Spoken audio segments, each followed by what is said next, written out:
साल 2095 में दुनिया उड़ने वाली गाड़ियों और ऊंची चमकीली इमारतों से भरी हुई थी, लेकिन कुछ जगहों पर अभी भी पुराने राज छिपे हुए थे।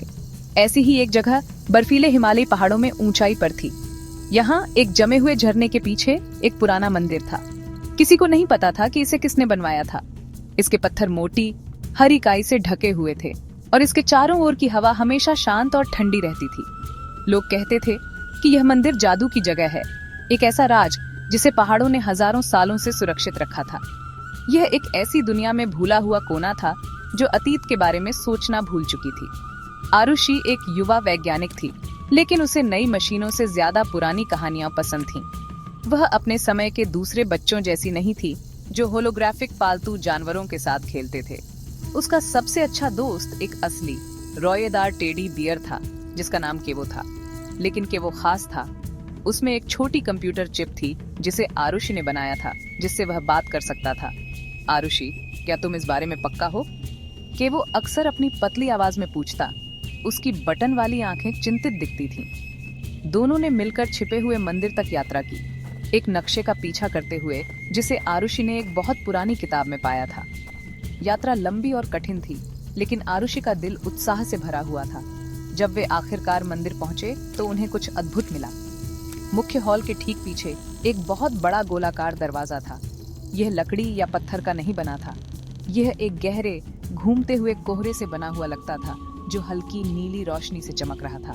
इसके फ्रेम के चारों ओर अजीब प्रतीक खुदे हुए थे जो हल्की रोशनी में धीरे धीरे चमक रहे थे। आरुषि को दरवाजे से एक हल्की गूंज महसूस हुई, जैसे एक मधुर गीत जिसे केवल उसका दिल ही सुन सकता था।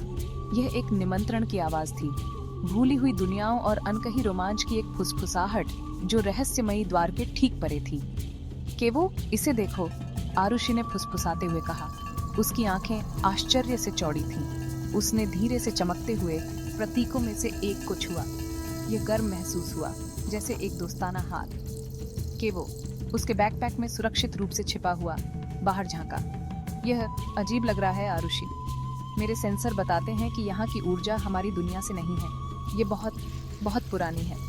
शायद हमें वापस जाकर हॉट चॉकलेट पीनी चाहिए। लेकिन आरुषि सुन नहीं रही थी। वह पूरी तरह से दरवाजे से मोहित थी। ऐसा लग रहा था कि दरवाजा उसका इंतजार कर रहा था और केवल उसके पुराने राज को खोलने के लिए। आरुषि ने धुंधले दरवाजे के बीच में एक छोटा चाबी के छेद जैसा खुला भाग देखा।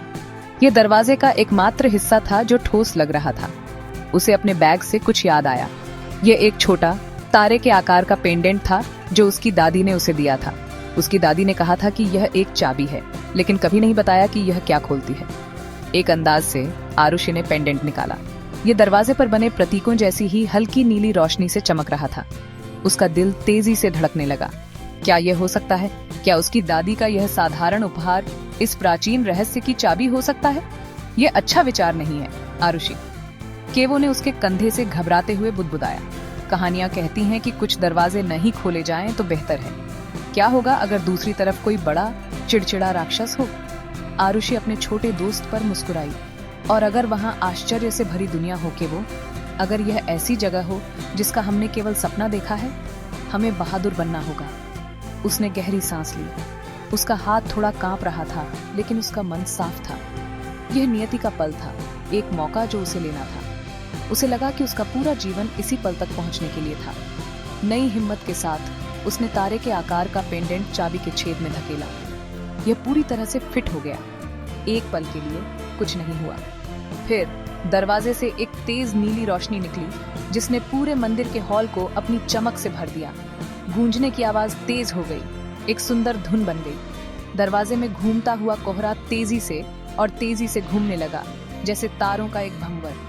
हवा गर्म हो गई और उसमें बारिश और जंगली फूलों की महक आने लगी। आरुषि ने केवो को कसकर पकड़ा।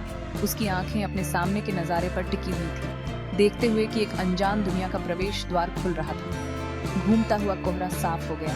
अंधेरा नहीं, बल्कि एक नरम रंगीन रोशनी से भरी भूमि दिखाई दी।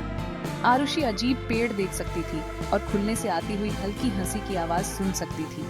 ये उसकी कल्पना से भी ज्यादा सुंदर और जादुई था। वाह, उसने सांस ली। केवो एक बार के लिए चुप था। उसकी बटन वाली आंखें आश्चर्य से चौड़ी थीं। बिना सोचे समझे आरुषि ने एक कदम आगे बढ़ाया, ठंडे पत्थर के मंदिर को पीछे छोड़ते हुए। वह दरवाजे से गुजरी। उसका दिल डर और उत्साह के मिश्रण से धड़क रहा था, क्योंकि एक महान रोमांच शुरू होने वाला था। जिस पल आरुषि और केवो पोर्टल से गुजरे, उन्हें अपने चारों ओर एक अजीब झुनझुनी वाली ऊर्जा महसूस हुई। हवा गर्म थी और उसकी महक मीठी थी, जैसे शहद और खिले हुए फूल। उन्होंने खुद को एक ऐसी दुनिया में पाया जो उन्होंने पहले कभी नहीं देखी थी। ये कंटिन्यूअम लोक था। उनके पैरों के नीचे की जमीन नरम और स्पंजी थी, जैसे एक हरी कालीन। उनके ऊपर आसमान लेवेंडर के एक सुंदर रंग का था, जिसमें 2 सूरज थे, एक सुनहरा और एक चांदी का। लेकिन सबसे अद्भुत चीज पेड़ थे। वे जमीन से नहीं उगते थे, इसके बजाय वे हवा में धीरे धीरे तैरते थे। उनकी जड़ें लंबी हरी रिबन की तरह नीचे लटकी हुई थीं। आरुषि, मेरे गुरुत्वाकर्षण सेंसर पागल हो रहे हैं, केवो ने आश्चर्य से भरी आवाज में चिल्लाया। यहाँ सब कुछ उल्टा है, या शायद यह सीधा है और हमारी दुनिया ही उल्टी है। आरुषि हंसी, एक खुशहाल आवाज जो शांत हवा में गूंज उठी। इंद्रधनुषी पंखों वाली छोटी पंखों वाली मछलियां उनके पास से उड़ गईं, पक्षियों की तरह चहचहाते हुए। नदियां जमीन पर नहीं बहती थीं, बल्कि चमकती हुई धाराओं में बहती थीं, जो आसमान में घूमती और मुड़ती थीं। यह जगह एक सपना थी, एक सुंदर पेंटिंग जो जीवंत हो उठी थी। ये जादू द्वारा शासित दुनिया थी, न कि विज्ञान के उन नियमों से जिन्हें वह जानती थी।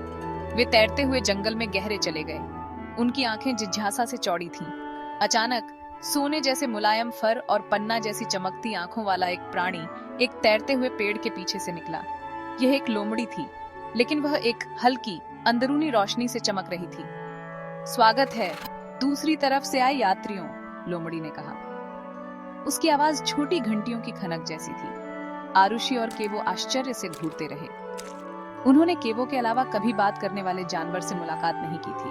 बेशक, लोमड़ी मुस्कुराई, एक बुद्धिमान और प्राचीन मुस्कान जिसने उसे जितना दिखती थी उससे कहीं ज्यादा उम्र दराज बना दिया। मेरा नाम नायरा है, चमकती लोमड़ी ने जारी रखा, ग्रेसफुली अपना सिर झुकाते हुए। आपने अज्ञात द्वार खोला है। ये भूमि कंटिन्यूअम लोक, महान ऊर्जा और आश्चर्य की जगह है।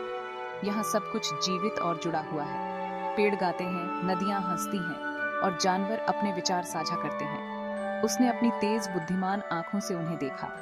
लेकिन आपको सावधान रहना होगा, उसने चेतावनी दी। उसकी आवाज गंभीर हो गई। इस दुनिया का जादू शक्तिशाली है। ये एक सुंदर जगह है, लेकिन इसमें एक बड़ा खतरा भी है। एक परछाई बढ़ रही है।